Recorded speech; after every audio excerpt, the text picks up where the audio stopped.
What's going on, everyone? Jeremy here from the Quarter, and it looks like Patreon is in a little bit of trouble, and I just love it.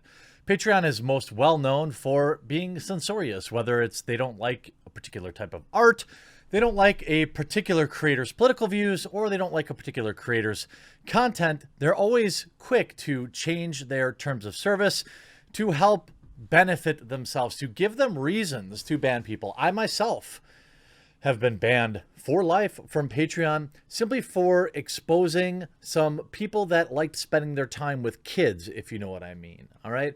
So Patreon, a platform that was built by the undesirables. The reason Patreon got huge was originally all of the demonetized YouTubers went there to support their families and to support their content. Then once they were big enough, they abandoned everybody, which is why I so strongly support the website Subscribestar, where I ask that if you have a favorite creator, maybe it's me, maybe it's someone else, I'll leave my link in the pinned comment down below. Support creators on Subscribestar or other alternatives, because Patreon essentially has a monopoly on the market, and it's not okay. Now, again, I am not super familiar with the person in this case, Owen Benjamin. I've seen some weird, bizarre rants online from him, but I'm not familiar with his personal political beliefs, so therefore I am not endorsing them or disavowing. I don't know. I don't care. What I care about is Patreon getting their comeuppance. So they say, alt-right comedian asks his fans to sue Patreon. It backfired. This is back on July 6th. All these websites like the Daily Dot and several others were taking joy in the fact that essentially Owen Benjamin ended up getting 72 of his fans sued by Patreon. Last October, Patreon banned Benjamin, a commentator, self-styled comedian, for violating policies on words they don't like.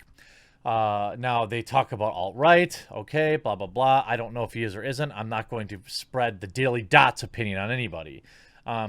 Benjamin has been banned from YouTube, Facebook, Instagram, and Twitter for spicy content, okay. Earlier this year, the Daily Dot reported that he had tried to sneak back onto YouTube and Twitter and got caught and summarily booted again. According to documents, Benjamin subsequently filed a $2.2 million claim against Patreon for banning him.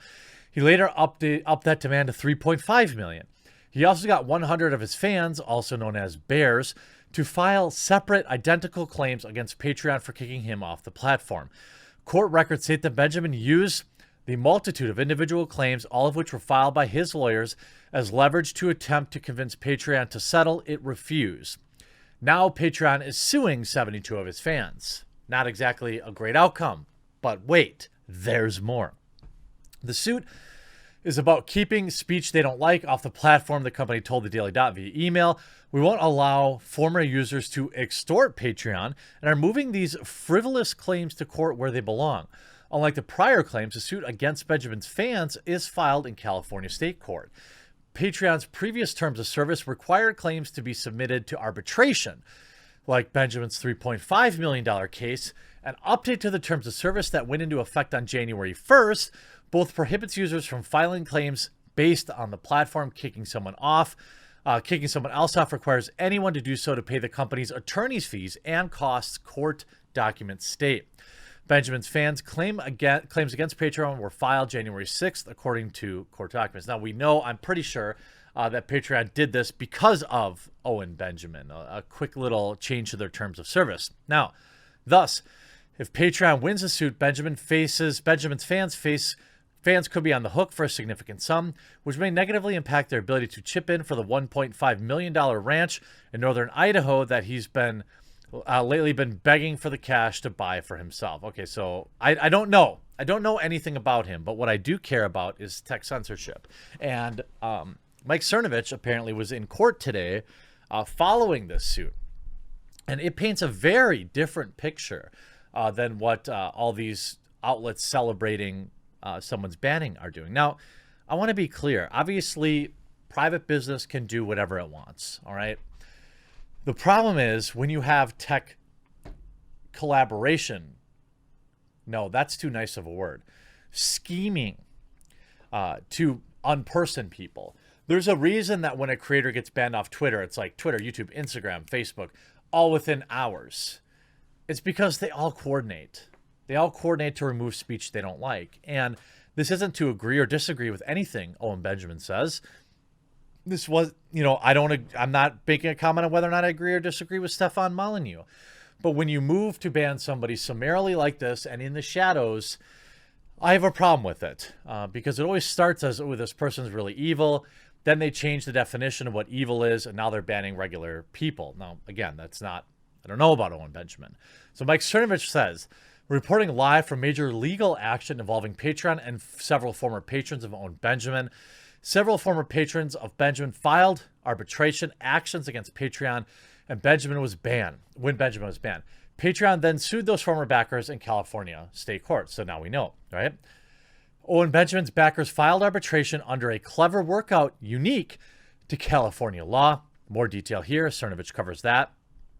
Under California law, Patreon is obligated to pay in advance all the arbitration fees required in the case involving Owen Benjamin's former backers. Millions of dollars. Seeking to avoid these fees, Patreon moved for an injunction to shut down these arbitrations. Several people who are, quote, not lawyers claim that Patreon will prevail in its motion against Owen Benjamin's backers. In fact, the law is pretty clear. Patreon should lose its lawsuit and be sent back to arbitration. I'll report live once court has issued its ruling. Follows up. After Patreon sued Owen Benjamin's former backers, these so-called bears retained a prominent lawyer. I don't know who this is. Mark J. Randazza, to represent them against Patreon.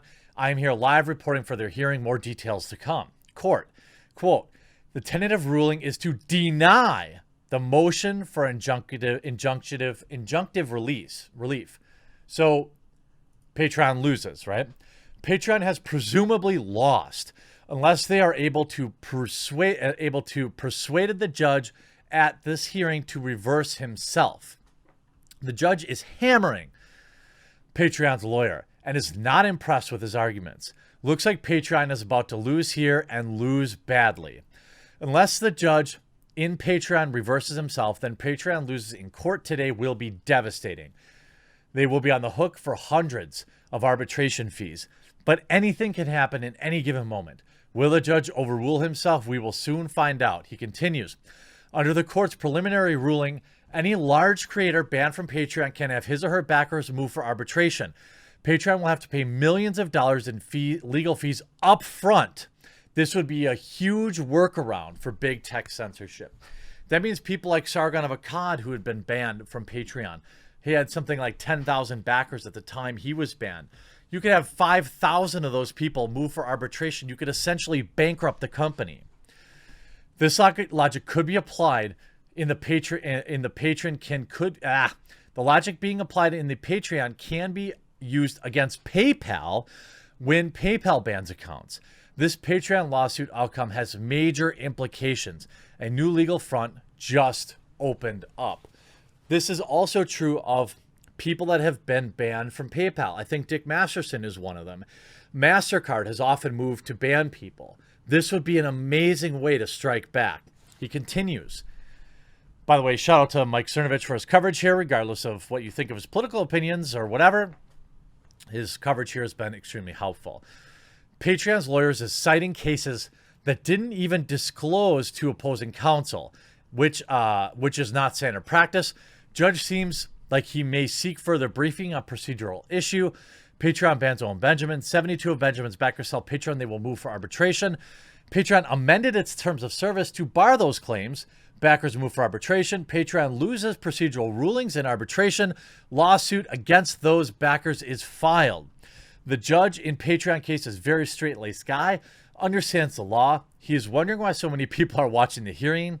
Culture clash is for sure. Quote, the arbitration claims will be substantial, Patreon's lawyer says, in claiming that Patreon will suffer irreparable harm.